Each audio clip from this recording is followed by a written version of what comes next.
represent the reciprocal legitimate steps by Tehran when they try to trigger the protection mechanisms in JCPOA as violating the obligations under non-proliferation.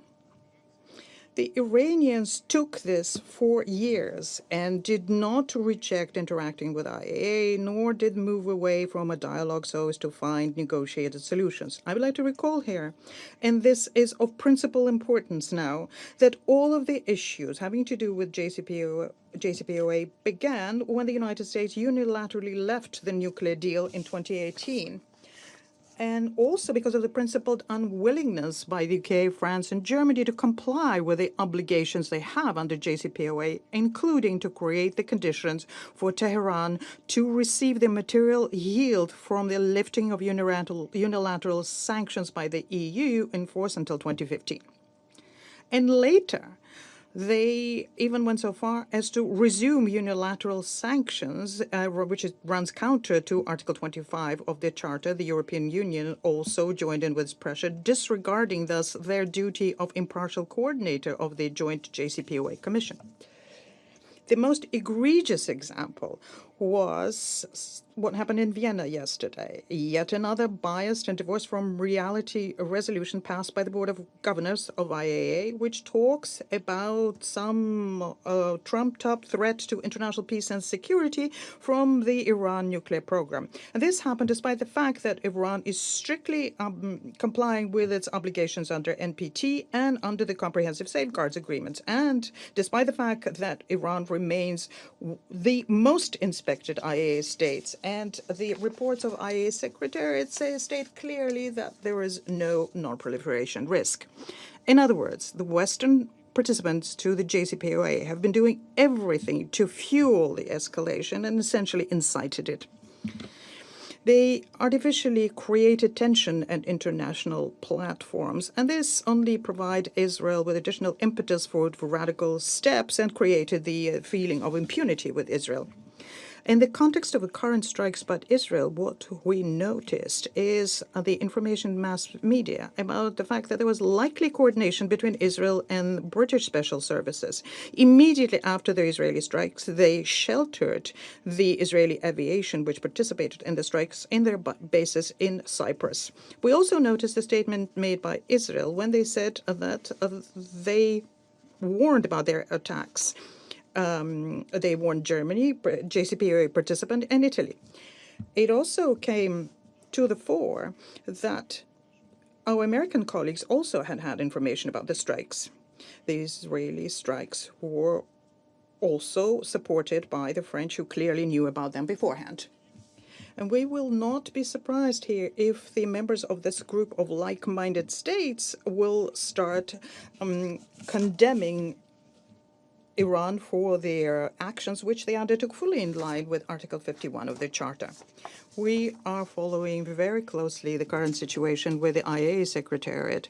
The life and health of its personnel has been threatened by the Israeli military adventure, and we expect that the Director General of the agency is going to provide us with objective assessment and analysis of developing situation, including from the viewpoint of radiological consequences.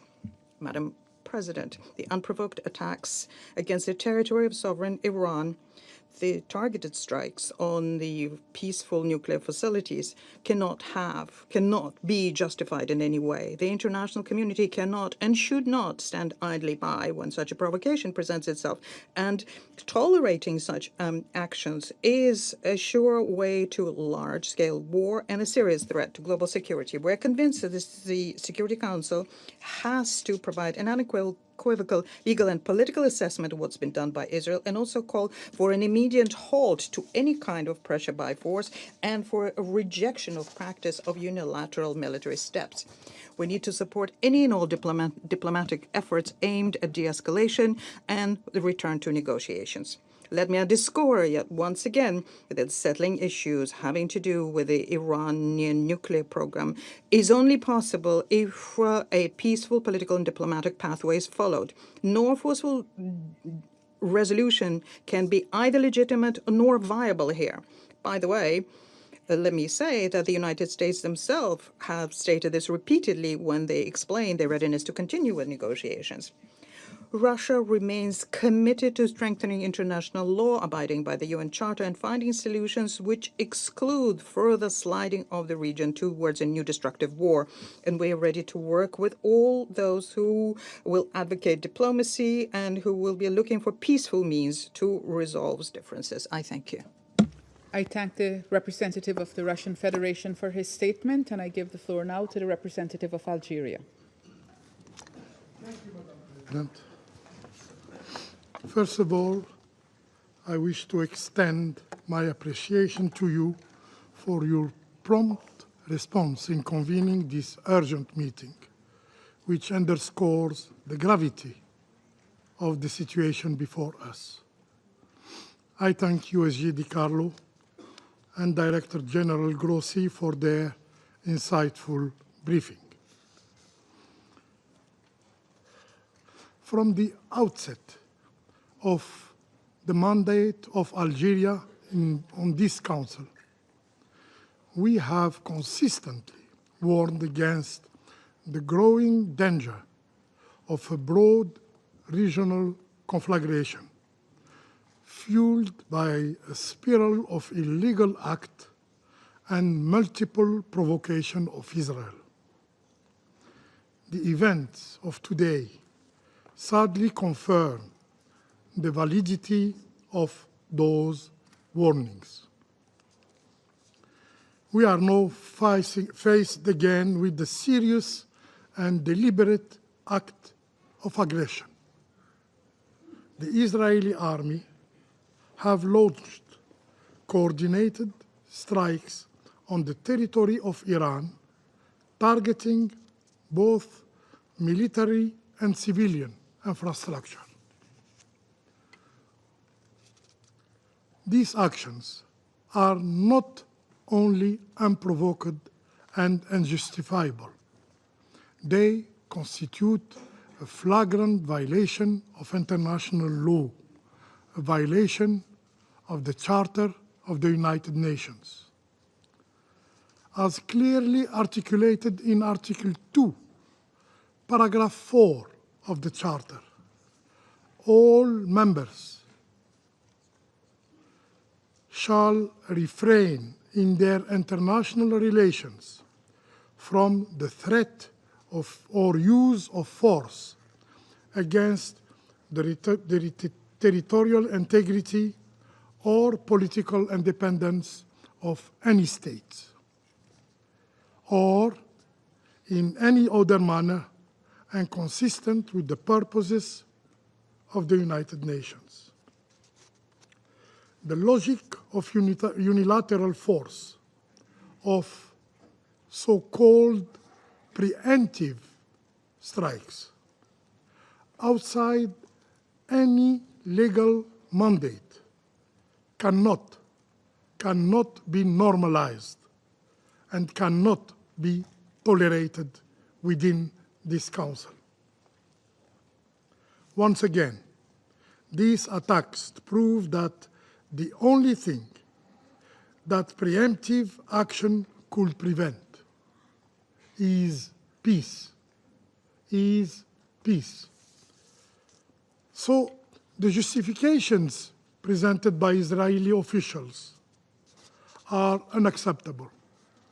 They are flawed, especially since they come from a UN member that continues to operate outside the framework of the Non-Proliferation Treaty, that is not fully under the IAEA nuclear safeguards regime, and which has persistently refused to join the negotiation process related to the establishment of a zone free of nuclear weapons and other weapons of mass destruction in the Middle East.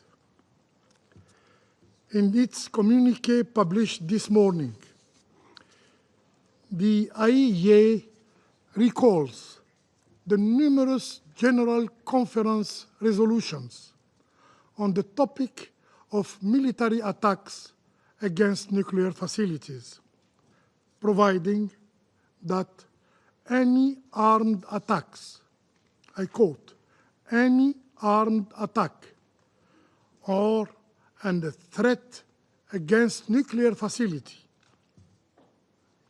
devoted to peaceful purposes constitutes a violation of the principle of the United Nations Charter, a violation of the international law and the status of the agency. Furthermore, the IAEA has consistently underlined that armed attacks on nuclear facilities could result on radioactive releases with grave consequences within and beyond the boundaries of the state which has been attacked. Colleagues, let us overlook the timing. Let us not overlook the timing. These attacks occurred precisely as Iran and the United States, with the facilitation of Oman, are engaged in indirect negotiation regarding Iran's nuclear program. A sixth round of discussion was due to take place this weekend in Muscat. The question must be asked about these attacks. Why now? Madam President, the use of force without Security Council authorization, absent a legitimate claim of self-defense under Article 51 of the UN Charter, undermines the very foundation of the international legal order that this body, the Security Council, was created to uphold. It is an act completely divorced from any legal ground, but does not come to the surprise of anyone in this chamber. Yes, the Israeli acts like if international law does not exist, or simply it does not apply to them. Israel is sowing chaos throughout the region, throughout the Middle East. Its conduct is unworthy of a member of the United Nations. We are witnessing a repeated act of aggression, the bombing of the Lebanese capital, the occupation of new territories in Syria, in Lebanon, in Palestine, and repeated violation of Syrian sovereignty, including abduction of civilians, as occurred just yesterday. In Gaza, Israel is using starvation as a method of warfare, in clear violation of international humanitarian law. A genocide is unfolding before our eyes, before your eyes. This is the behavior of a rogue state, and yet some still wonder why the Middle East remains so dangerously unstable. Madam President, the international community cannot allow a precedent to take hold whereby Israel acts as a judge and a jury, launching unilateral attacks in violation of established legal norms. Such course of action would erode the credibility of the Security Council and diminish the authority of the United Nations Charter itself. We must reaffirm clearly and collectively that the principles enshrined in the Charter are not optional. They are binding obligations. The prohibition of the use of force and the respect of sovereignty of member states are the pillars upon which our international system is built. We further reiterate that right must prevail over might. No political objective, no matter of strategic, can justify actions that defy the legal order upon which peace among nations depends. Let us be clear. Upholding international law is not a choice. It is a duty under all circumstances and without exception. Without exception. I thank you. I thank the representative of Algeria for his statement, and I give the floor now to the representative of the Republic of Korea. Thank you, Madam President, for convening this important and urgent meeting. I also thank Director General Grossi and USG DiCarlo for their significant briefings regarding Israel's ongoing attacks and their impact. The Republic of Korea is gravely concerned about the escalating and deepening conflict in the Middle East. We condemn all actions that plunge the region into an extremely dangerous situation. We are deeply alarmed by Israel's announcement that its targeted operation will continue for as many days as it takes to eliminate the Iranian threat. Although it appears that the strikes were directed at military sites and personnel, including nuclear facilities and missile factories, it is highly troubling that reports indicate they have already resulted in many civilian casualties. As Director General Grossi pointed out, attacks on nuclear facilities could also result in radioactive releases with potential grave consequences on the lives and safety of the people across the region. We support the IAEA's commitment to ensuring nuclear safety, security, and its safeguards mandate in all circumstances. Iran's retaliation risks further escalation in a region already scarred by years of violence and destruction. The Council has consistently warned against the spillover effects of such conflicts. A full-scale war would serve no one in the world. We therefore urge both parties to exercise maximum restraint and refrain from any actions that could lead to further escalation. Another cycle of violence and retaliation must be avoided. We believe both countries possess the wisdom to avert a broader conflict that the region can hardly afford, and that a narrow but vital window for diplomacy still remains to pull back from the brink of all-out conflagration. Madam President, as a country neighboring another that is seriously violating non-proliferation obligations, the Republic of Korea shares serious concerns over Iran's continued expansion of its nuclear program, including the accelerated production of highly enriched uranium.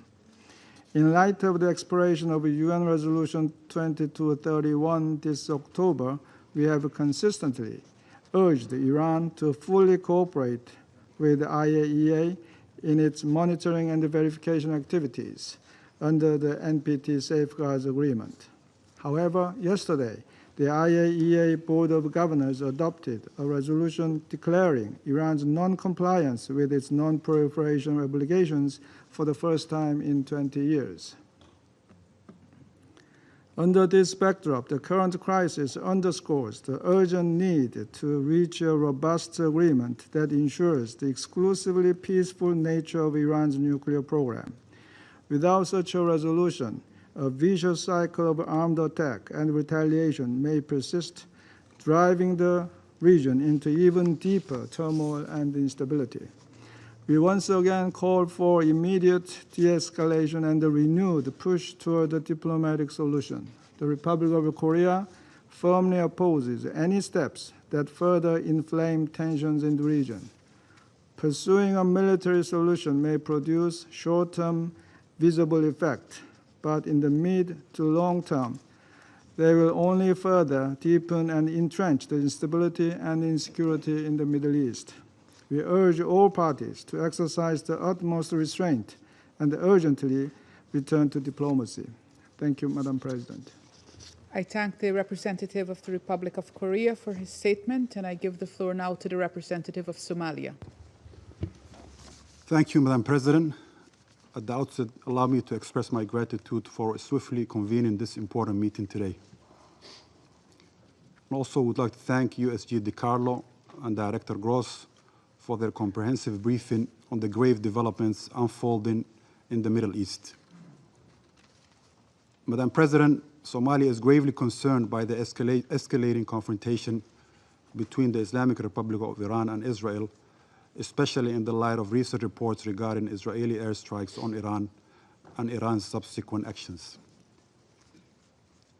These developments represent a dangerous turning point with serious implications not only for the two countries involved, but for the entire region and the world.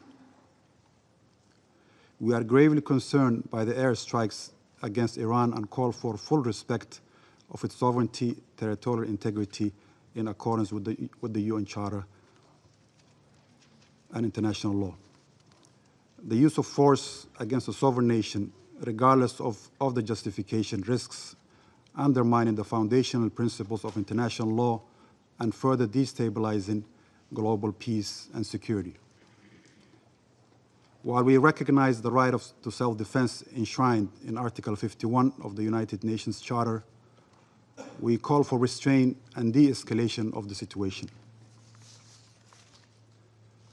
The spillover effects are no longer hypothetical, and their consequences are already painfully clear, threatening to deepen existing crises and endanger countless lives in the Middle East. Madam President, at this critical juncture, my delegation calls for diplomacy, restraint, and meaningful dialogue to resolve the conflict. We urge both parties to refrain from further escalation and to prioritize peaceful engagement, wisdom, and stewardship. The international community must work collectively to de-escalate tensions and facilitate conditions for a durable peace. The Security Council has a clear mandate to uphold international peace and security. We call on all members to act with unity and resolve to support an immediate cessation of hostilities and return to dialogue and diplomacy. Lasting peace in the Middle East can only be achieved through addressing the root causes of instability in the region and the respect for international law. In conclusion, Madam President, Somalia reaffirmed its solidarity with all those affected by this conflict and stands with the global community in urging a return to diplomacy and full adherence to international law and its covenant, including the principles of the Charter of the United Nations. I thank you. I thank the representative of Somalia for his statement, and I give the floor now to the representative of Panama. Thank you, Madam President. We would like to express our thanks to Undersecretary General Rosemary DiCarlo and to Director General of the International Atomic Energy Agency, Mr. Rafael Grossi, for their presentations, and we welcome the delegations of the Islamic Republic of Iran, Israel, Iraq, and Kuwait. We're meeting here today at a moment of extreme gravity for international peace and security. The Colombian writer Gabriel Garcia Marquez had as the title of one of his works a classical expression, wonderful expression, when he qualified a predictable situation as the chronicle of a death pre-announced, and that could be applied to this situation. The events that occurred last night really are hardly surprising, but they do represent a new and troubling link in a chain of tension that threatens regional and global stability. It is especially alarming that these events are taking place in a region marked by deep sensitivities with regard to security and proliferation. The proliferation of weapons of mass destruction, particularly nuclear weapons, represents an existential threat that this Council cannot ignore. The Republic of Panama, as a country firmly committed to international law and to global stability, has consistently called for the strengthening of the global non-proliferation regime, and we underscore the irreplaceable role that is played by the International Atomic Energy Agency, the IAEA, in this collective effort. And we also reaffirm that the full respect for and the integrity and safety of IAEA personnel is an obligation under international law and an indispensable requirement to preserve the credibility of the multilateral verification system. Our position is based on the fundamental principles of our foreign policy: respect for and strengthening of the multilateral system, the non-proliferation regime, and the promotion of diplomatic dialogue as an essential tool to ease tensions and reduce strategic risks. We take note of the report of the IAEA Director General, reference number GOV/2025/24, recently circulated to the members of this Council, where it's indicated that the agency's verification and monitoring related to the Joint Comprehensive Plan of Action, the JCPOA, have been severely affected by Iran's cessation of its compliance with commitments, nuclear commitments. Furthermore, we are closely following the discussions of the IAEA Board of Governors, in which a resolution was adopted yesterday, the 12th of June, in Vienna, a resolution stating that the Islamic Republic of Iran is in breach of its obligations under its safeguards agreement with the agency. Unfortunately, the information available to now with regard to the facts and motivations does not still allow us to know the practical scope of this non-compliance and the derived effects from this, and also does not allow us to distill conclusions from this information. Therefore, for the moment,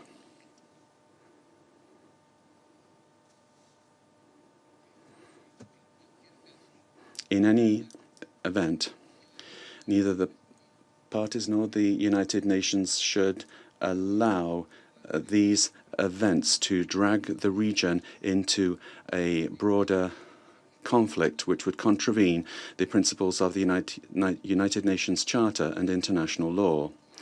We must act with the utmost urgency and responsibility to prevent this. Panama urgently calls for maximum restraint from all states, respect for international law and for the principles enshrined in the United Nations Charter, and for refraining from any action that could escalate tensions. We urgently appeal for the revitalization of diplomatic channels as a path to reduce tensions and mitigate risks that could have irreparable consequences for international security. We also would recall that international law requires the protection of civilian infrastructure, with special emphasis on nuclear facilities intended for peaceful purposes. Civilian assets that must be protected from attacks and reprisals due to their very nature and because of the potential risks that they pose to the environment and civilian populations. There is no military shortcut to stability. Only genuine, inclusive and sustained dialogue can offer a lasting way out of the crises that bring us here today. Thank you very much. I thank the representative of Panama for his statement, and I now give the floor to the representative of Sierra Leone.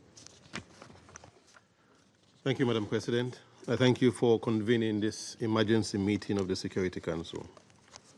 At the outset, Sierra Leone unequivocally deplores the unlawful use of force in contravention of the Charter of the United Nations. We deeply regret the seeming reversion to a period when a state can unilaterally resort to the use of force against another state in clear breach of the Charter and international law without consequence. For small states, this is deeply troubling, a deeply troubling trend which poses grave risk to international peace and security and must be firmly rejected.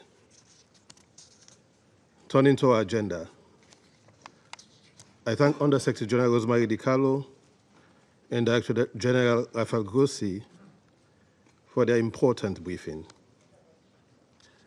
We express grave alarm over the recent report of military strikes by the State of Israel against the territory of the Islamic Republic of Iran, including strikes on or near sensitive nuclear facilities, including the main Natanz nuclear facility.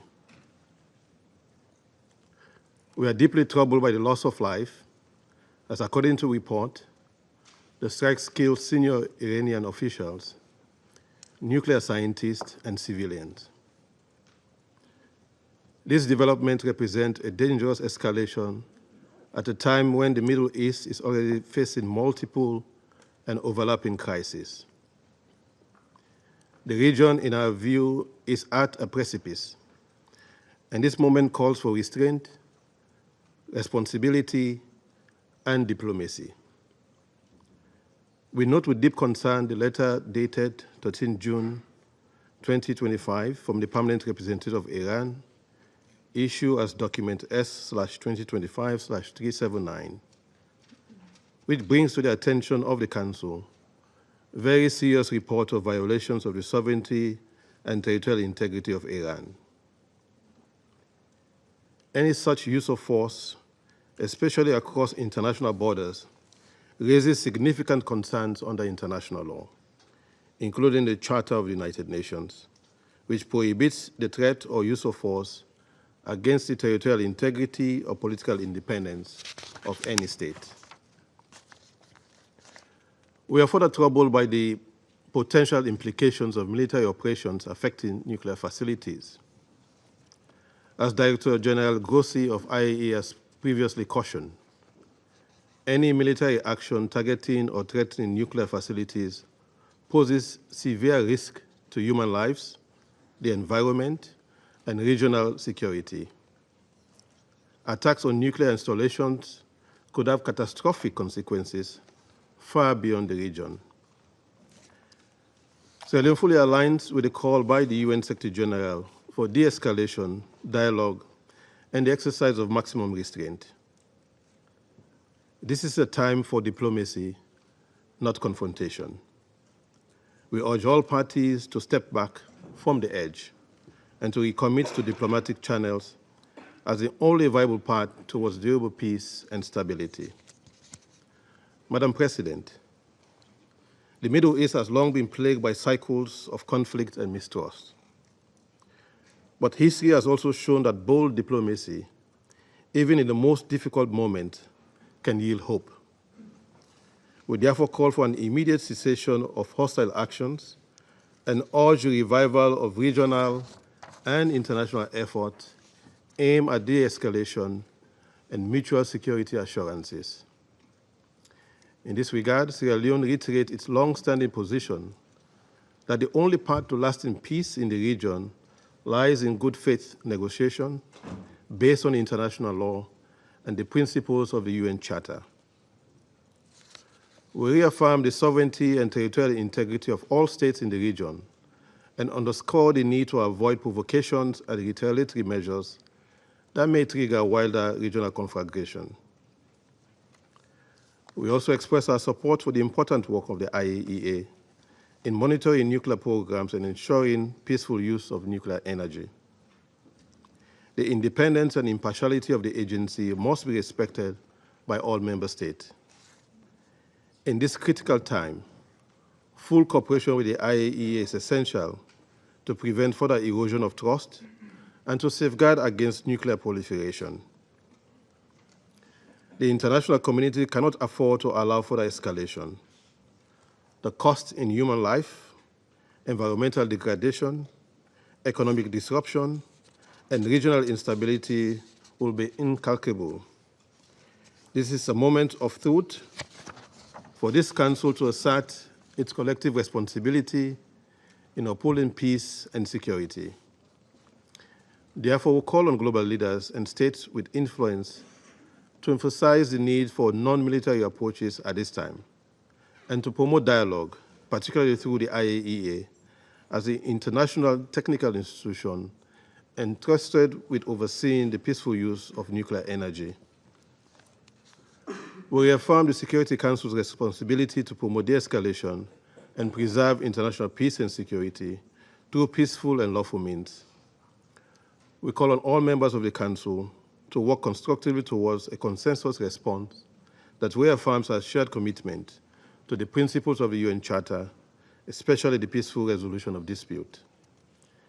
In closing, Madam President, Sierra Leone urges all concerned parties to take a step back, to de-escalate, and to return to the table of dialogue. The world is watching, and history will judge the choices to be made in this defining moment. Finally, on the broader question of peace in the Middle East, Sierra Leone expresses its regret over the announcement of the postponement of the planned high-level conference on Palestine and the two-state solution as a result of the recent strikes. We hope that the conference will be reconvened at the earliest opportunity and as a crucial step towards advancing a just and lasting peace. I thank you. I thank the representative of Sierra Leone for his statement, and I give the floor now to the representative of China.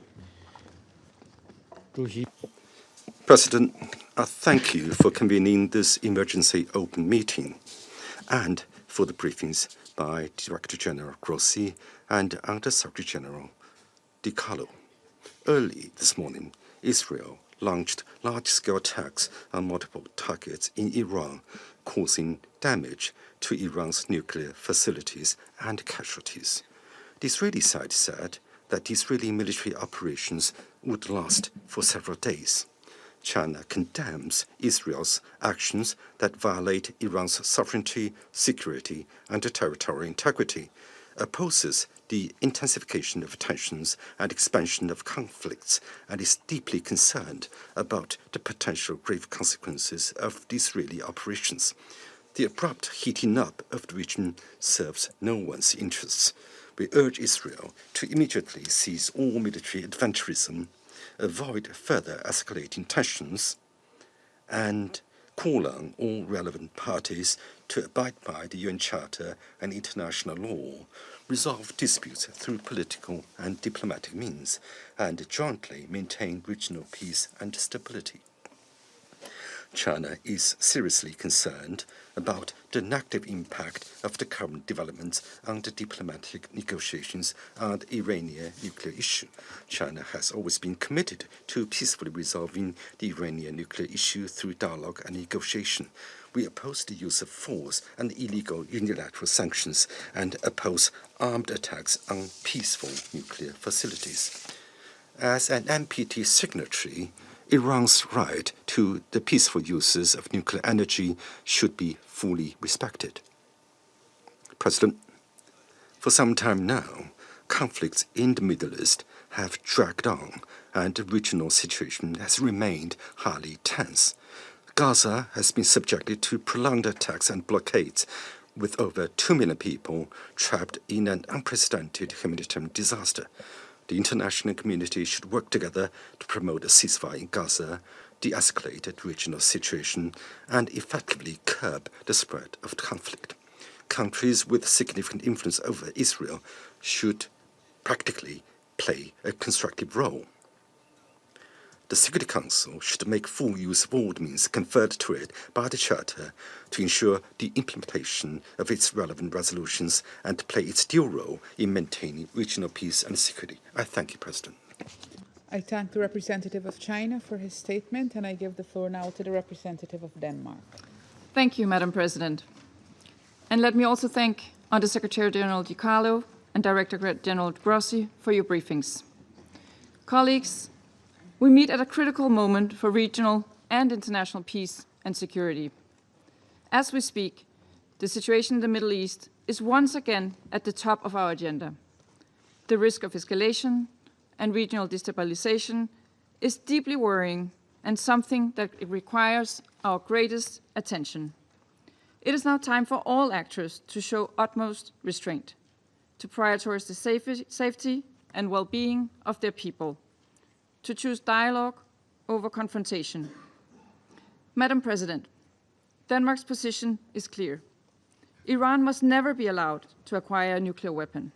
For years, Iran has continued to undertake activities in blatant violation of the JCPOA. Its production and accumulation of highly enriched uranium had reached unprecedented levels. Its nuclear enrichment capability and its operations continue to expand. It is very disturbing that the IAEA is unable to provide assurances that the Iranian nuclear program is exclusively peaceful because Iran is not fulfilling its legally binding safeguards obligations. These activities constitute a threat to international peace and security and a threat to the global non-proliferation regime. Yesterday's IAEA resolution clearly demonstrated this dangerous course of action. Still, we strongly believe that diplomacy must prevail. We have supported the talks between Iran and the United States on the status of Iran's nuclear program. We strongly urge Iran to engage in this dialogue in good faith. Madam President, in this current climate, we stress the importance of avoiding serious consequences in terms of a nuclear accident, which would be nothing short of devastating.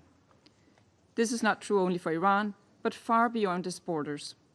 We urge all parties to abide by their obligations under the UN Charter and international law, including avoiding any steps that could lead to a potential radioactive release. Let me also use this occasion to express our full support for the IAEA and its verification and monitoring of Iran's nuclear program and its reporting. The involvement of the IAEA remains essential.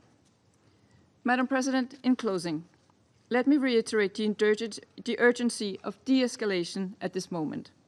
For a region already grappling with too much crisis and conflict, a cycle of retaliation would only worsen the situation and risk plunging the Middle East further into conflict. This must be avoided. We call for a recommitment to diplomacy over discord, for the courage to reduce tensions, to step back from this dangerous brink. Denmark stands ready to support any and all efforts to this end, to find a lasting solution to the Iranian nuclear issue through a negotiated political solution. I thank you. I thank the representative of Denmark for her statement, and I now give the floor to the representative of Greece. Thank you, Madam President. I thank Under-Secretary General Di Carlo and Director General Grossi for the informative and timely briefings. Madam President, the situation in Iran and the Middle East is still unfolding. There is a danger moment, and any further military escalation in the Middle East and beyond should be avoided. We are particularly concerned at the escalation in the region, while talks between Iran and the United States on Iran's nuclear program were underway. Allow me to make 2 brief points. First, we call on both sides to immediately de-escalate, show maximum restraint, and avoid retaliation. The international community must be immediately engaged to prevent a regional conflagration using all available diplomatic and dialogue channels. We are closely monitoring the situation and reiterate our strong commitment to regional security. Greece has repeatedly expressed its strong concern over the Iranian nuclear program and stressed that Iran must never be allowed to acquire a nuclear weapon. In this context, we reaffirm Israel's right to protect itself and to assure its security. At the same time, we strongly believe that lasting security can only be achieved through diplomacy and in a negotiated deal. A diplomatic resolution of the crisis is now urgent for the sake of the region's stability and global security. We stand ready to support, both bilaterally and through international organizations, all diplomatic efforts and prioritize a return to talks on Iran's nuclear program held by the United States. Second, we reiterate the need to respect international law and international humanitarian law. It is essential to uphold the UN Charter as regards the use of force, as well as the integrity of the global non-proliferation regime. We recall the obligation of UN member states to act in accordance with the UN Charter and international law. It is also of the utmost importance to ensure that civilians do not find themselves in the crossfire, especially given the nuclear aspect of the evolving crisis. As our foreign minister has recently stated in this chamber, and I quote, "The protection of civilians is not optional. It is a legal obligation under international humanitarian law and a moral imperative we cannot afford to neglect." We call upon all parties to respect international humanitarian law in all circumstances, and we call upon all member states to use their influence to ensure all parties respect for it, unquote. Madam President, in closing, let me repeat in the strongest possible terms that now more than ever, a diplomatic resolution is the only option. It is our only hope for peace and security in the region and beyond. I thank you. I thank the representative of Greece for his statement, and I give the floor now to the representative of Pakistan. Thank you, Madam President. We would like to also join colleagues in thanking Director General Grossi and Under Secretary General Di Carlo for their briefings. Madam President, Pakistan strongly condemns unjustified and illegitimate aggression by Israel against the Islamic Republic of Iran. Pakistan stands in resolute solidarity with the brotherly people of Iran. We offer our sympathies and condolences on the loss of life and damages due to these heinous attacks. The Israeli military strikes violate the sovereignty and territorial integrity of Iran and clearly contravene the UN Charter and fundamental principles of international law. We unequivocally denounce these blatant provocations, which constitute a grave danger and a serious threat to the peace, security, and stability of the entire region and beyond, with serious implications. Iran has the right to self-defense under Article 51 of the UN Charter. Madam President, these attacks follow a dangerous pattern of Israeli irresponsible conduct marked by ongoing military operations in Gaza and repeated cross-border strikes in Syria, Lebanon, and Yemen, demonstrating a consistent and deliberate disregard for international norms. Israel's actions in the Middle East reflect a continuing pattern of unilateral militarism in flagrant violation of Article 2.4 of the UN Charter and represent acts of aggression as defined under General Assembly Resolution 3314 of 1974.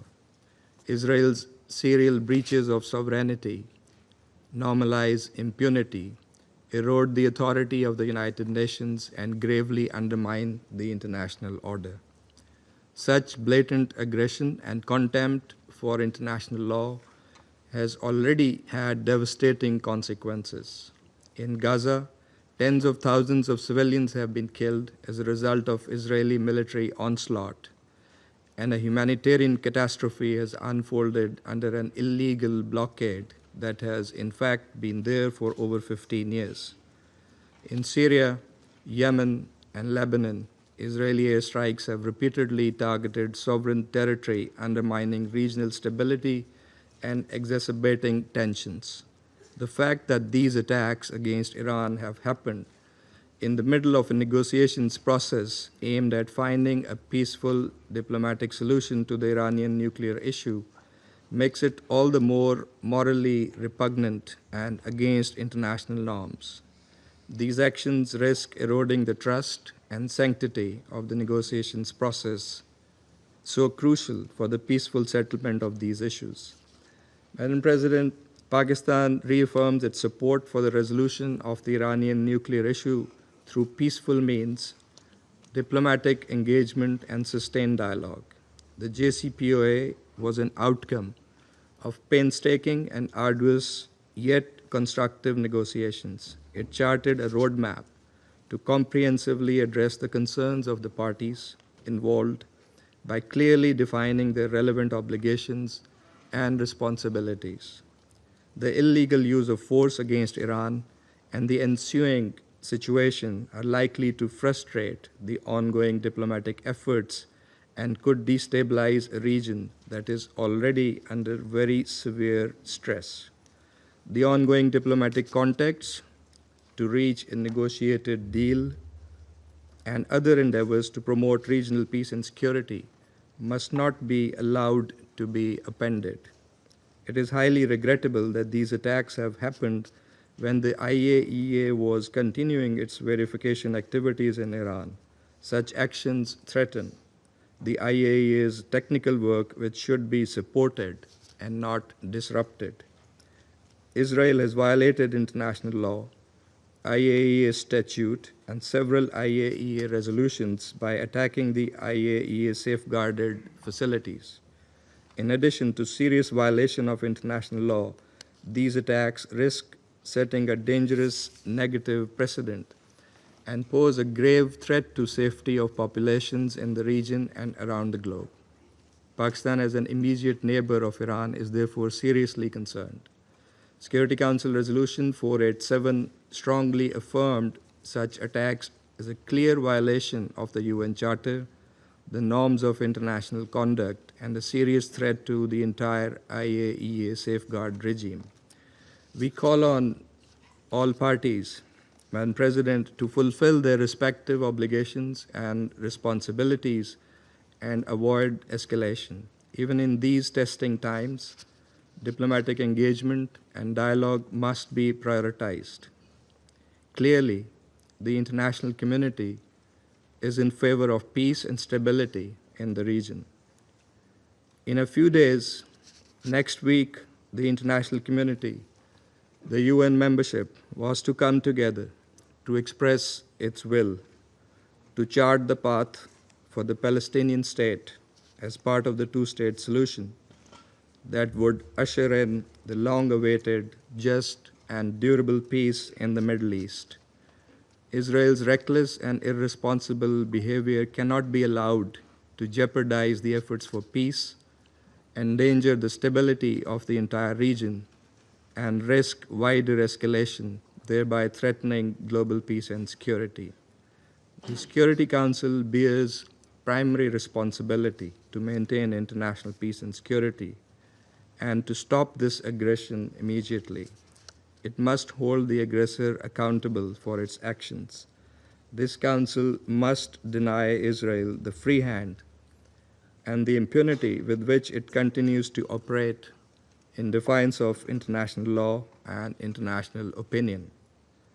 It is also our collective responsibility to reject any notions by anyone, anywhere, that seek to distort, misuse, and abuse the right of self-defense in violation of international law and the UN Charter.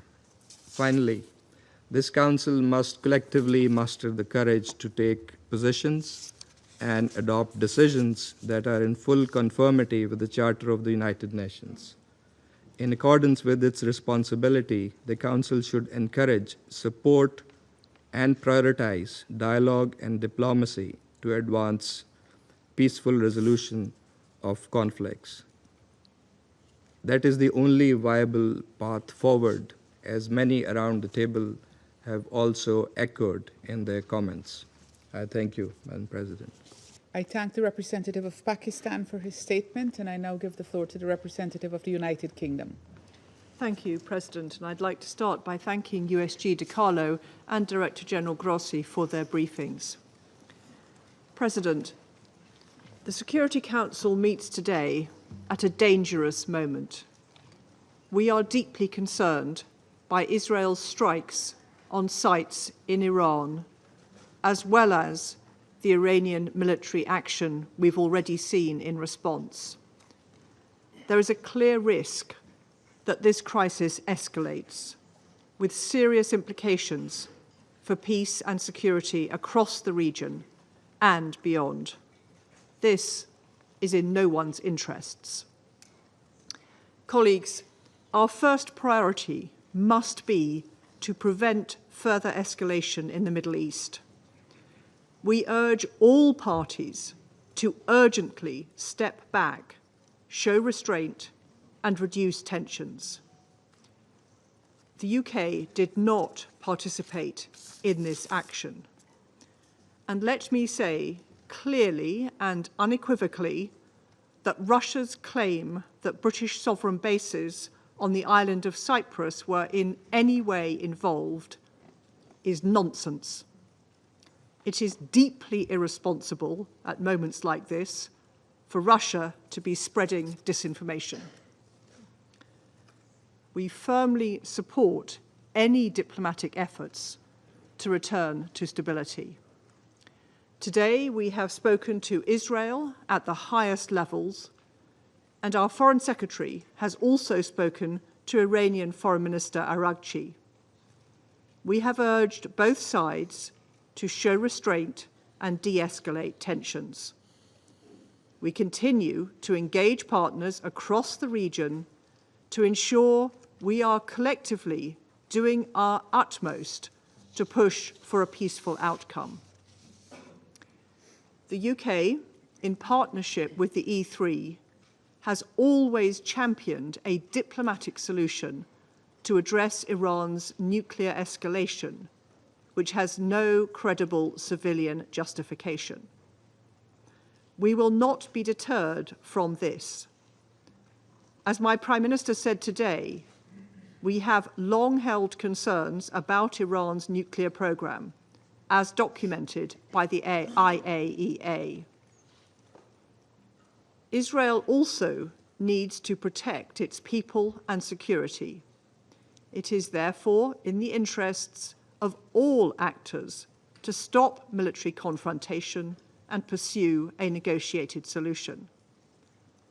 President, this is time for a strong, united position from members of this Council. We must take urgent action to de-escalate and provide an opportunity for a return to diplomacy. I thank you.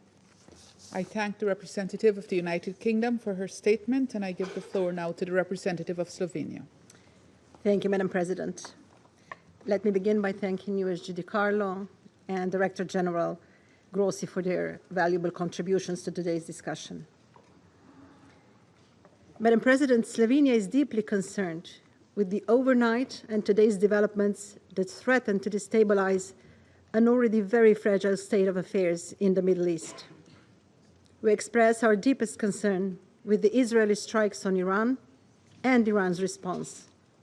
We condemn any military escalation in the region. Madam President, Israeli attacks on nuclear installations in Iran come at a particularly volatile time. While talks between Iran and the United States on the status of Iran's nuclear program are on their way. As both my President and the Prime Minister have said, these negotiations have sparkled a glimmer of hope to reach a deal that would be of substantial importance not only for the region, but for the whole international community. Slovenia remains concerned with the size and unclear nature of Iran's nuclear program. We have zero tolerance for proliferation of nuclear weapons. Moreover, our concerns are deeper by the fact that the IAEA still cannot confirm the exclusively peaceful nature of Iran's nuclear program. However, for us, strikes against civilian infrastructure, whether they happen in Eastern Europe, the Middle East, or anywhere else, are unacceptable. Time and time again, Slovenia has cautioned against military action on Iran's nuclear program. There is only one legitimate option, and Slovenia remains confident that there is only a political solution to the issue. With this in mind, Slovenia calls on Iran and the US to prioritize a peaceful solution and continue their talks in Muscat. Madam President, lasting and robust security is built upon diplomacy, not military action. I join the Secretary General's call on both sides to show maximum restraint. Watching footage from the ground, it is clear the time to de-escalate is now, immediately. A descent into deeper conflict must be avoided at all costs. The region, and indeed the world, cannot afford it. I thank you. I thank the representative of Slovenia for her briefing, and I give the floor now to the representative of the United States. Thank you, Madam President. Thank you, Undersecretary General Rosemary DiCarlo and Director General Rafael Grossi, for your briefing. Yesterday, Israel took unilateral action against Iran. The Islamic Republic of Iran's regime has, since its founding, repeatedly called for the State of Israel's eradication, launched unprovoked, direct, and proxy attacks on Israeli civilians, and spread terror, instability, and untold human suffering throughout the region. As we speak, Iran is firing missiles at civilian areas across Israel, including in Tel Aviv. As President Trump has repeatedly said, this dangerous regime cannot be allowed to have nuclear weapons. Israel advised us this action was necessary for its self-defense. Every sovereign nation has the right to defend itself, and Israel is no exception. The United States was informed of the strikes ahead of time, but was not militarily involved in these strikes. Our absolute foremost priority is the protection of U.S. citizens, personnel, and forces in the region. As Secretary Rubio said, Iran should not target U.S. interests or personnel. Let me be crystal clear. No government, proxy, or independent actor should target American citizens, American bases, or other American infrastructure in the region. The consequences for Iran would be dire. President Trump was elected with a sweeping mandate from the American people to advance peace and to avoid the grave mistakes of past administrations that led to forever wars. We seek a secure peace. As President Trump said, the violence should come to an end, and Iran should make a deal so that there is, quote, no more death, no more destruction, close quote. The United States will continue to seek a diplomatic resolution that ensures Iran will never acquire a nuclear weapon or pose a threat to stability in the Middle East. Iran's leadership would be wise to negotiate at this time. Thank you. I thank the representative of the United States for his statement, and I give the floor to the representative of France. Merci. Thank you, Madam President.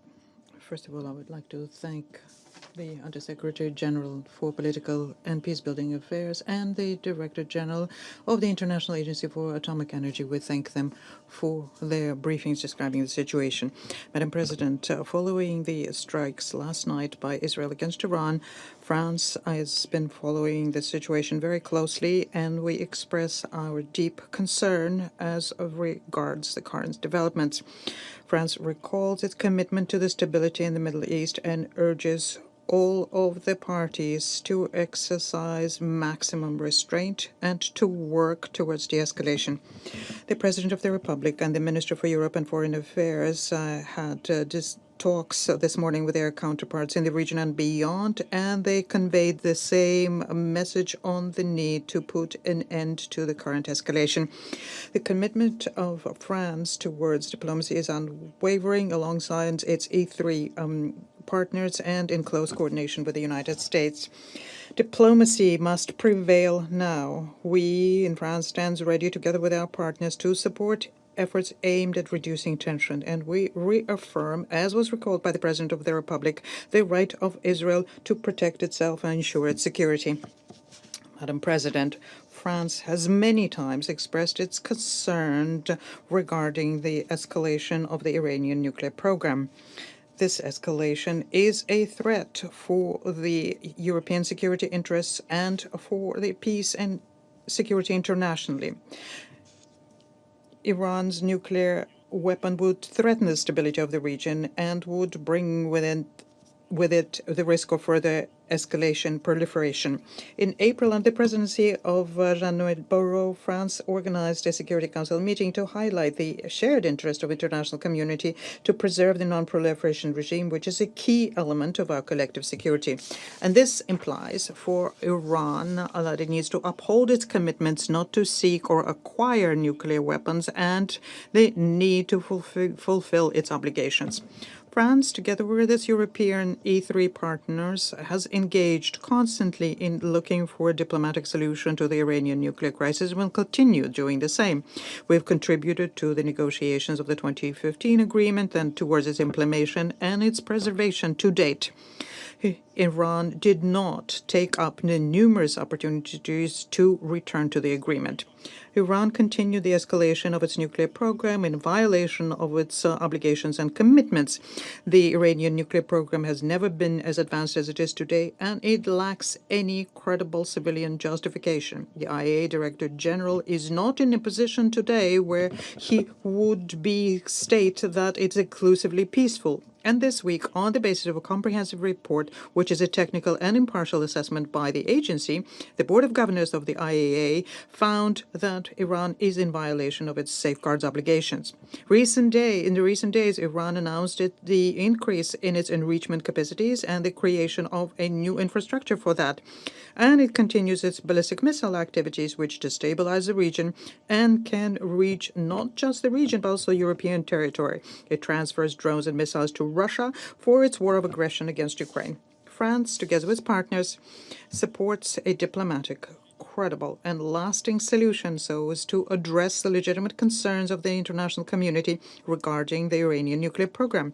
This solution has to be arrived at before the expiration of the Security Council Resolution 2231 in October. We once again call upon Iran to return to upholding its obligations and to commit itself to negotiations so as to avoid escalation and continued destabilization of the region. Madam President, our priority is to prevent regional conflagration and to continue with a diplomatic solution. France stands ready to work with all of its partners to promote de-escalation in the region. I thank you. I thank the representative of France for his statement. I shall now make a statement in my capacity as the representative of Guyana.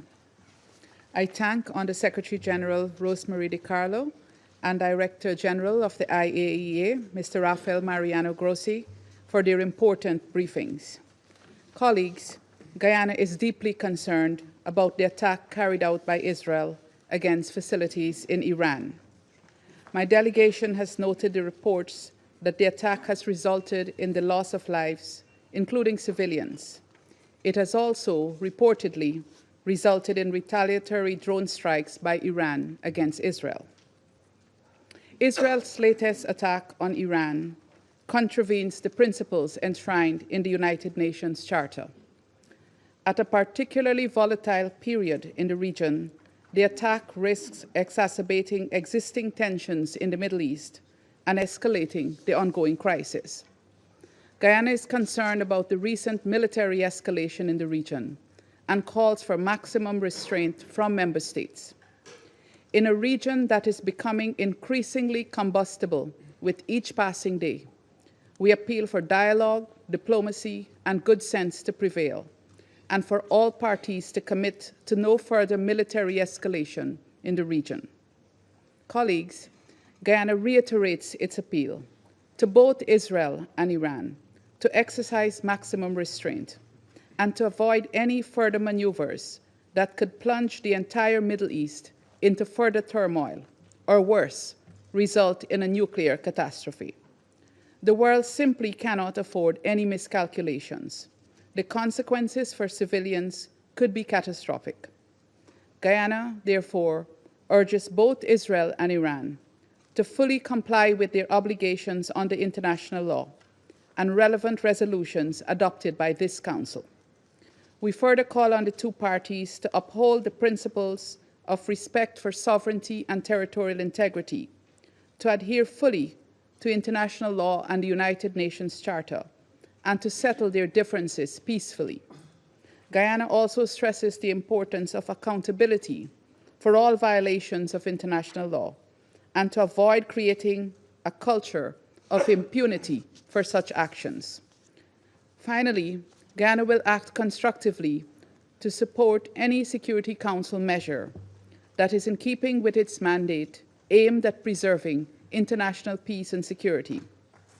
The Council must take a united approach to these developments to confront the prospects of outright war in the region and the devastating consequences that would follow for the region and beyond. The maintenance of international peace and security requires us all to take decisive action, and now is the moment to redouble our collective efforts to prevent a wider conflagration. I thank you. I resume my function as President of the Council. I now give the floor to the representative of the Islamic Republic of Iran. In the name of God, the compassionate and merciful, Madam President, we extend our sincere congratulations to Guyana as assuming the presidency of the Security Council this month, and we thank you for your coordination and for convening this urgent and important meeting. We appreciate Under Secretary General Mr. Carlo and Director General Mr. Grossi for their contribution to this meeting. We also wish to express our appreciation to Algeria, Pakistan, China, and the Russian Federation for their support in convening this emergency session to address Israel's unlawful act of aggression against the Islamic Republic of Iran, a grave violation of international law and the Charter of the United Nations. I address the Council today on behalf of the people and government of Islamic Republic of Iran with the utmost urgency and grave alarm. Madam President, last night, the Israeli regime, the most dangerous and terrorist regime in the world, with full intelligence and political support from the United States regime, conducted a series of coordinated and premeditated military attacks across multiple cities in Iran. These acts of aggression and unlawful strikes target peaceful nuclear facilities, military sites, vital civilian infrastructure, and residential areas.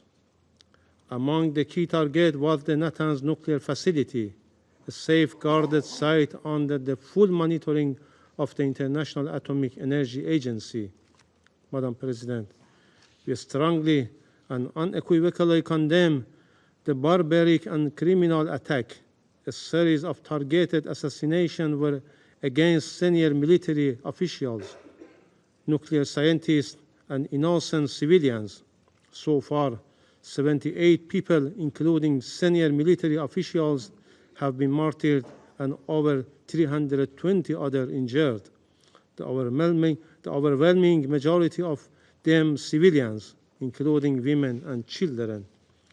Earlier today, Israel continued its act of aggression against Iran, once again targeting multiple civilian and military sites across several Iranian cities.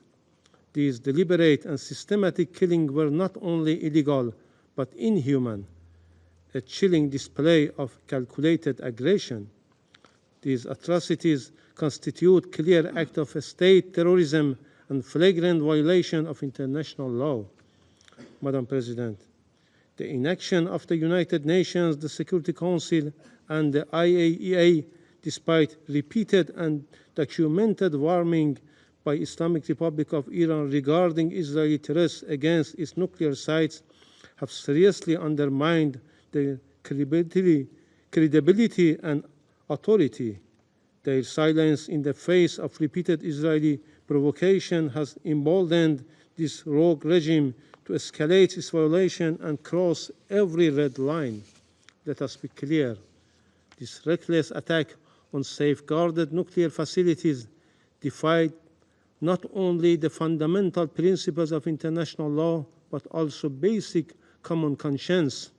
Any damage to these facilities risks catastrophic radiological consequences that would not be confined to Iran, but could spread across the region and beyond. Only a regime devoid of humanity and responsibility would endanger millions of lives in pursuit of its destructive ambitions. These actions stand in direct violation of numerous legal instruments, including the IAEA Statute, the Treaty of Non-Proliferation of Nuclear Weapons, the Geneva Convention, and multiple Security Council and IAEA General Conference resolutions, all of which prohibit attacks or threats against nuclear facilities under safeguards. Above all, this aggression is a grave breach of the United Nations Charter, particularly Article 2, Paragraph 4, which prohibit the threat or use of force against the territorial integrity or political independence of any member state. Israel also violated Iraq's sovereignty and territorial integrity. The Permanent Mission of Iraq today formally protested and condemned this violation of its territorial integrity in a letter to the Security Council and the Secretary General. Madam President, those who support this regime with the United States at the forefront must understand that they are complicit by aiding and enabling these crimes, by they share full responsibility for the consequences. Supporting Israel today is supporting war crimes, crimes against humanity, and deliberate undermining of global peace and security. The Israeli regime's long-standing crimes against the oppressed Palestinian people, its repeated violation of the sovereignty of regional countries, and its possessions of undeclared weapons of mass destruction have made the Middle East a cauldron of chronic instability since its creation. It is long overdue for the international community to act. This regime must be disarmed of all weapon mass destructions, placed under international supervision, and held fully accountable. Madam President, this is not a regional issue. This is not merely an attack on one country. This is a direct assault on the international order, an attack on the Charter of the United Nations, the UN system, the global nuclear non-proliferation regime, as well as the authority of the IAEA. Israel's leadership, including its criminal prime minister, has shamelessly and publicly claimed responsibility for these heinous acts. Israeli officials say that this aggression aims to wreak nuclear talks. This confession alone is enough to reveal the real motive behind the attack: to kill diplomacy, to sabotage negotiation, and to drag the region into wider conflict. This leaves no room for denial. Furthermore, the aggression was intentional, coordinated, and fully backed by a permanent member of this Council, the United States. The United States' complicity in this terrorist attack is beyond doubt. The officials of the United States have expressly and brazenly confessed their willful aid and assistance in the crimes and gross violation that Israeli regime committed as of last night, including the deliberate transfer of arms, We will not forget that our people lost their lives as a result of the Israeli attacks with American weapons. These actions amount to declaration of war. They are the latest in a long and well-documented pattern of lawless, destabilizing, and aggressive behavior by the Israeli regime, a regime that acts with impunity because it is shielded by powerful allies. This must end. Madam President, the Security Council must act now, firmly and decisively. In 1981, this very council responded unanimously to the Israeli military attack on Iraqi Osirak nuclear reactor by adopting Resolution 487, which unequivocally condemned the aggression as a flagrant violation of the Charter of the United Nations and international law. The Council also called on this criminal regime to refrain from any such acts or threats in the future. Had the Council enforced that resolution and held Israel accountable at that time, this regime would not have been emboldened to continue this unlawful behavior with impunity. The current aggression is a direct consequence of decades of inaction and double standards. Madam President, the Islamic Republic of Iran reaffirms its inherent right to self-defense as enshrined in Article 51 of the UN Charter. Iran will respond decisively and proportionately to these acts of aggression at a time, in a place, and by means of its choosing. This is not a threat. This is the natural, legal, and necessary consequence of an unprovoked military attack. Iran's response will be firm, lawful, and essential to restore deterrence, defend our sovereignty, and uphold the principles of international law. No aggressor can be allowed to act with impunity. Madam President, we have requested this emergency meeting because we expect this Council to fulfill its Charter mandate. The Security Council must condemn, in the strongest possible term, Israeli unlawful aggression. It must take immediate, concrete measures to hold the Israeli regime accountable and to prevent the further corrosion of international peace and security. Anything less would signal to collapse of the international system and invite chaos. Let me conclude with a simple and undeniable truth. Israel attacked Iran. Israel violated international law and the UN Charter, and Israel must be held accountable. The Security Council must act now and stop this act of aggression immediately. Silence is complicity in this crime. I thank you. Thank the representative of the Islamic Republic of Iran for his statement, and I give the floor to the representative of Israel. Madam President, first I would like to thank USG DiCarlo and Director General Grossi. Madam President, Israel has acted to prevent its destruction, and the world now stands at a crossroad between denial and clarity.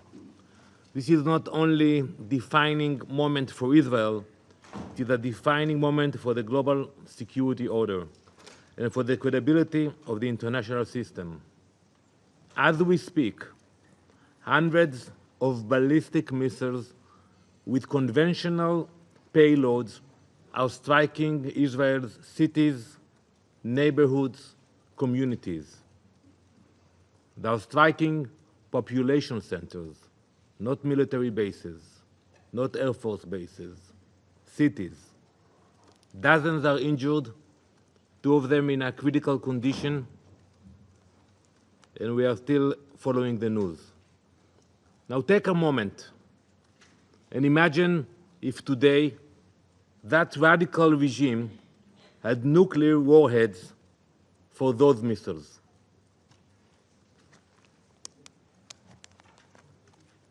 Last night, the State of Israel launched Operation Rising Lion, a preemptive military operation carried out with precision, purpose, and the most advanced intelligence at our disposal.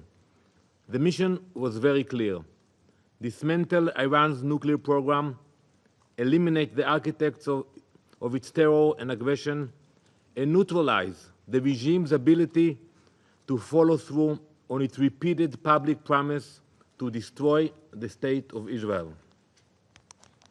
For years, Iran has declared its intent. Its leaders have spoken without hesitation.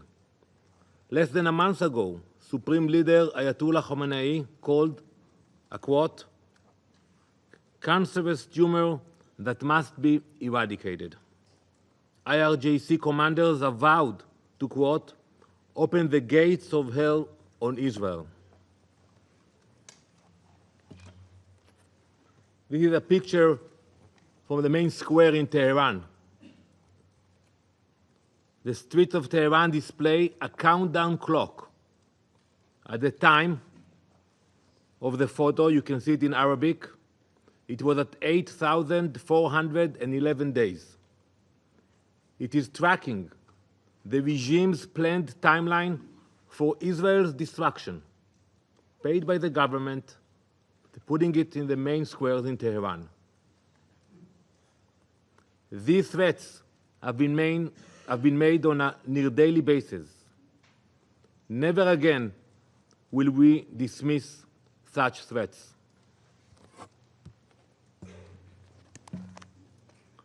For too long, the world convinced itself that these were just words, that genocidal slogans and threats to erase us could be ignored or rationalized. But Israel has never had that luxury. We know our enemies. We know their ideology. And when a regime builds ballistic missiles, enriches uranium to near weapons grade, and openly declares its intent to destroy us, we believe them. We take them at their word. And we take action before it is too late. Colleagues, Israel did not act recklessly. We waited. We waited while Iran enriched uranium to 60%, a level with no civilian justification, and a level that brings the regime within days of a nuclear breakout. We waited while the IAEA reported that Iran had obstructed inspectors, destroyed monitoring equipment, and accelerated its covert special development program.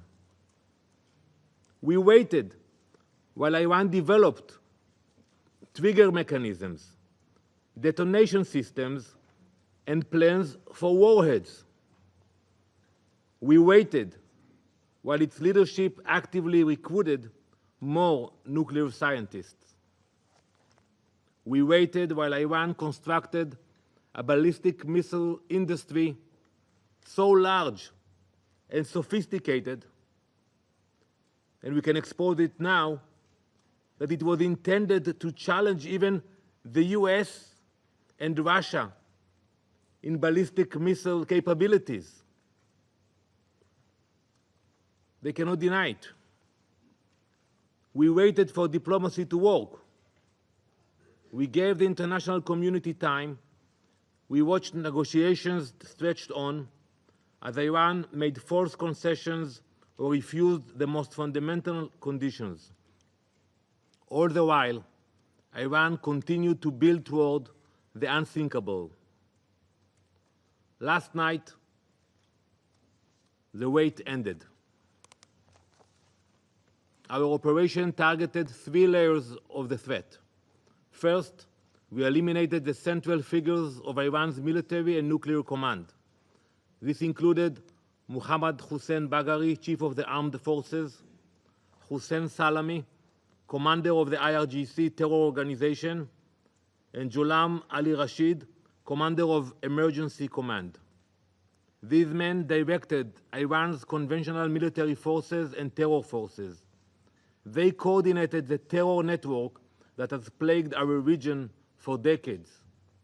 Think how many meetings you had here about the proxies of Iran in Yemen, in Lebanon, in Syria, in Gaza. Second, we struck Iran's military infrastructure, specifically the surface-to-surface missile array. Israeli Air Force fighter jets, guided by precise intelligence, completed a series of strikes against the Iranian regime's missile capabilities. Dozens of launchers, missile storage facilities, and additional military sites were destroyed. Late last year, Iran launched wave after wave of ballistic missiles at our cities. They deliberately targeted civilians.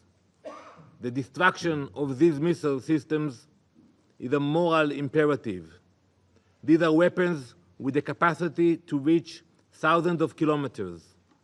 Leaving them in the hands of a radical regime, one that openly dreamed of wiping our nation off the map, was not an option.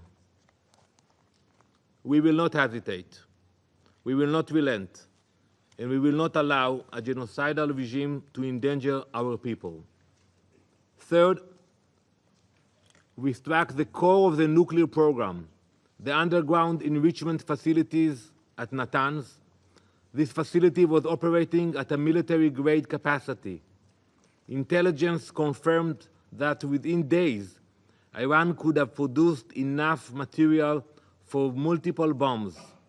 We targeted the heart of that effort. Madam President, this operation was carried out because the alternative was unthinkable. How long did the world expect us to wait? How long? Let's speak about it. Until they assembled the bomb? Until they mounted it on a Shahab missile? Until it was en route to Tel Aviv or Jerusalem, like the more than 100 missiles that they sent an hour ago? How long should we wait? And if anyone in this chamber still believes Iran would never use such a weapon, I invite you to remember October 7. On that day, we saw what Iran's proxy Hamas was capable of. And then in Gaza, they did it with Kalashnikovs, with grenades. They butchered families, they burned children alive, they mutilated women. Imagine what the head of the snake would do with a nuclear warhead.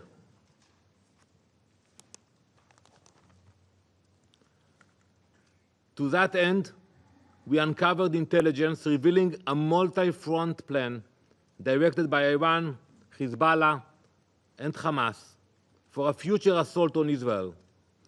This one would be far more sophisticated than October 7.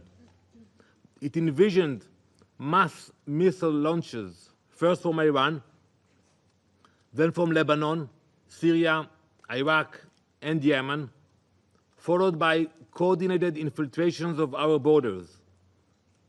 The plan was not aspirational. It was operational, and it was nearing execution. This Council has convened countless times in recent months. You have passed resolutions, called for restraint, demanded ceasefire. You met in emergency sessions when Hamas was under threat. But when Iran marched toward nuclear capability, you said nothing. When they crossed line after line, you drew none of your own. So we acted. We acted to ensure our people alive. We acted so that Jewish children in Jerusalem will not wake up to the sound of air raid sirens triggered by a nuclear launch. We acted so that Iranian missiles will not carry radioactive payloads into civilian neighborhoods. We acted because history has taught us that silence is complicity and hesitation is fatal. We acted because 80 years ago, the Jewish people made a promise to ourselves, never again. That promise applies to a nuclear holocaust as well. This was an act of national preservation. It was one we undertook alone, not because we wanted to, but because we were left no other option. We now turn to this Council, not for permission, but for recognition. Recognition that Israel did what the world should have done. Recognition that the Iranian regime violated every obligation they ever undertook. Recognition that Israel had the undeniable right and duty to defend its people from extermination. We urge the Council to condemn Iran's nuclear violations. We urge the Council to finally acknowledge the existential threat Iran poses to the world. We urge the Council to join us in our commitment to prevent their genocidal dreams from becoming a reality. But we also expect something even more basic: moral clarity. Stop equating aggressors with defenders. Stop treating a genocidal regime and a democracy under siege as two sides of the same coin.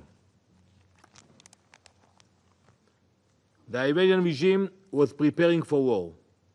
This war would have stretched across the Middle East, to Europe, to Asia, to the Americas. It would have been against the international order. We acted to prevent a threat that would endanger not only Israel, but the entire world. We will not sit quietly while our people are targeted. Not again, not ever. Empty words will not stop Iran. Israel will.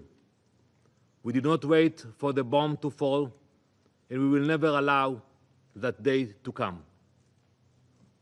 Thank you. I thank the representative of Israel for his statement, and I give the floor now to the representative of Iraq. Shukran. Thank you very much, Madam President, for responding to our request and convening this session. I would like to thank the USG and the Director General of the IEA for their briefings. Madam President, Iraq expresses its deep concern and condemnation of the dangerous military aggression committed by the Israeli entity against the territories of the Islamic Republic of Iran, including their blatant violation of Iraq's sovereignty and the inviolability of its airspace. This constitutes a flagrant breach of the provisions of international law and the UN Charter.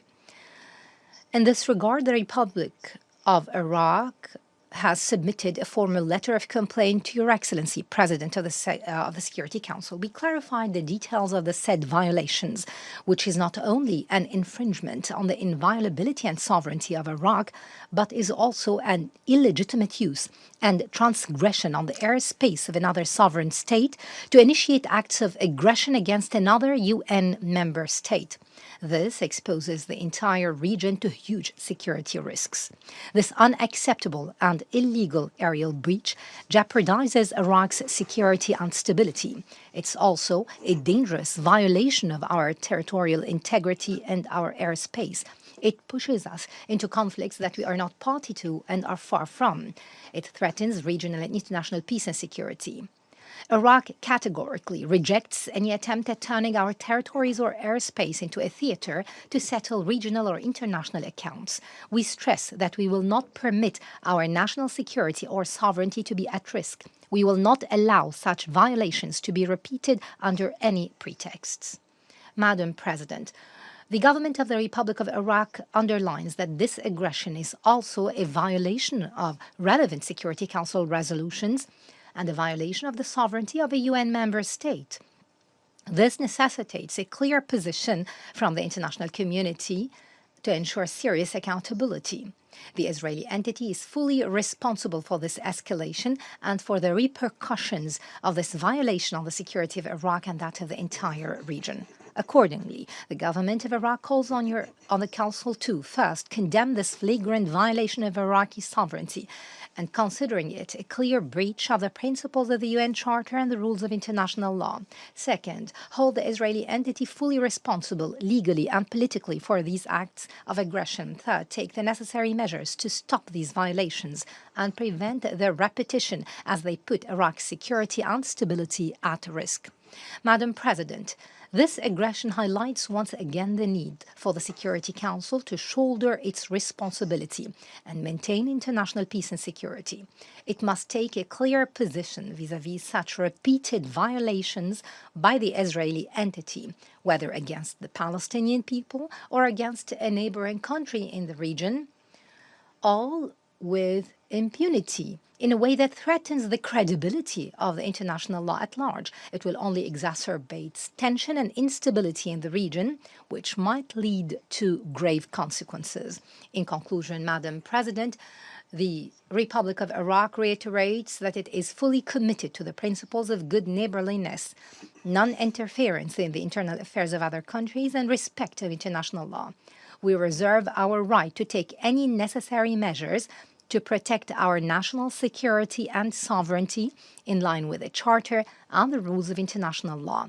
Iraq calls on this august council to guarantee respect of state sovereignty and independence pursuant to the principles and purposes of the United Nations. Thank you, Madam President. Thank the representative of Iraq for his statement, and I give the floor to the representative of Kuwait. In the name of God, most compassionate, most merciful, thank you, Madam President. Distinguished members of the Council, at the outset, allow me to thank Madam De Carlo and Mr. Grossi for their two valuable briefings. We address you today on behalf of the member states of the Gulf Cooperation Council, namely the United Arab Emirates, the Kingdom of Bahrain, the Kingdom of Saudi Arabia, the State of Qatar, the Sultanate of Oman, and my country, the State of Kuwait. The GCC condemns the attacks by Israel since early this morning against the Islamic Republic of Iran and its attacks against Iranian territory. We express our concern towards this serious escalation that warns of serious and dire consequences for the regional security and stability.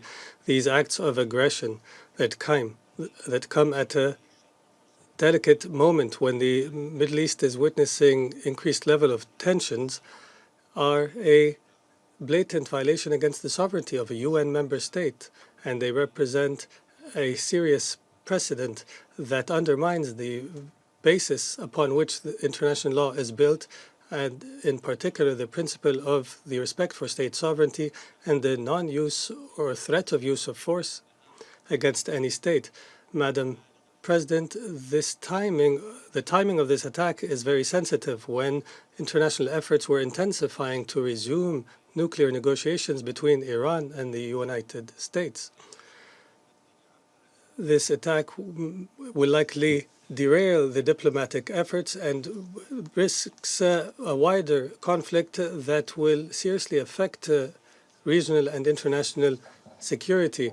In this context, the GCC affirms that such attacks, regardless of the justification, will only lead to deeper polarization and an expanded conflict, and they pave the way for a regional trajectory that is dangerous and that will not serve the interests of any population in the region. We also emphasize that security in the region cannot be achieved through escalation and bombardment, but through dialogue and political and diplomatic means, and through promotion of good neighborliness and mutual respect. The GCC group will continue the efforts aimed at de-escalation and to advance dialogue and diplomacy. We reiterate our commitment to working with the concerned parties for the sake of peaceful and lasting resolutions that guarantee peace and security in the region.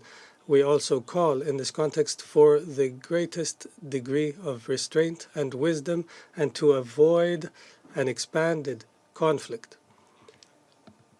The international community, and in particular the UN Security Council, must uphold their responsibility in ending these violations. In conclusion, the GCC reiterates its firm commitment to support peace and security and stability in the region, and we categorically reject the violation of any state sovereignty under any pretext, and we warn against an expanded conflict that will only serve the forces of chaos and extremism. Thank you, Madam President. Thank the representative of Kuwait for his statement. There are no more names inscribed on the list of speakers. I now invite council members to informal consultations to continue our discussion on the subject. The meeting is adjourned.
Good afternoon. In the name of God, the Compassionate, the Merciful, I wish to make a short statement. We have just concluded an emergency meeting of the Security Council convened under the agenda item Threats to International Peace and Security. The Council addressed Israeli barbaric and criminal attacks against the sovereignty and territorial integrity of the Islamic Republic of Iran. During the meeting, I made the following key points clear. We unequivocally and forcefully condemn Israeli unlawful and terrorist military aggression against Iran. Israel, the most lawless and violent regime in the world, committed these barbaric attacks with a full intelligence, operational, and political backing of the United States government. This was not self-defense. It was a premeditated, unjustifiable, act of aggression. The targets include peaceful nuclear facilities under the IAEA safeguards, military installations, civilian infrastructure, and residential areas. Iran has also been the victim of systematic assassination of senior officials, scientists, and civilians. A campaign of targeted murder that violates the most basic principles of humanity. So far, 78 Iranians have been killed and more than 320 injured, the vast majority of them civilians, including women and children.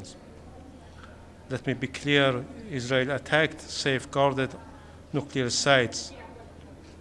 This was a reckless criminal act that could have triggered a radiological catastrophe beyond Iran's border. Such an attack is not only a violation of the UN Charter, the statutes of the IAEA and Non-Proliferation Treaty, but it is a direct threat to regional and global peace. This was not simply an attack on Iran. It was an attack on the international legal order, an attack on the United Nations, an attack on every nation that believes in the rule of law over the rule of force. Israel has openly claimed responsibility, and it is done so with the active support of a permanent member of the Council, the United States. This aggression constitutes a declaration of war.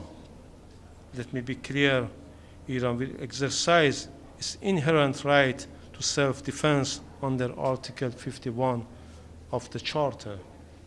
Our response will be lawful, proportionate, and determined, and it will come at a time of our choosing. The Security Council must act now and stop the aggressor from the further aggression. It must condemn this act of aggression. It must uphold this charter obligation. It must defend the rule of law. Let me conclude with this. Israel attacked Iran. Israel violated international law. Israel must be held accountable. Silence is not impartiality. Silence is complicity. I thank you. Thank you. Are you going to continue negotiations with the United States? Are you going to continue nuclear negotiations?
Danny, yes, sir.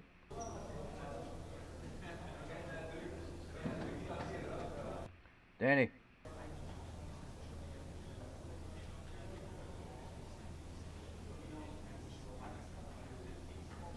Yes.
Danny, Hesset.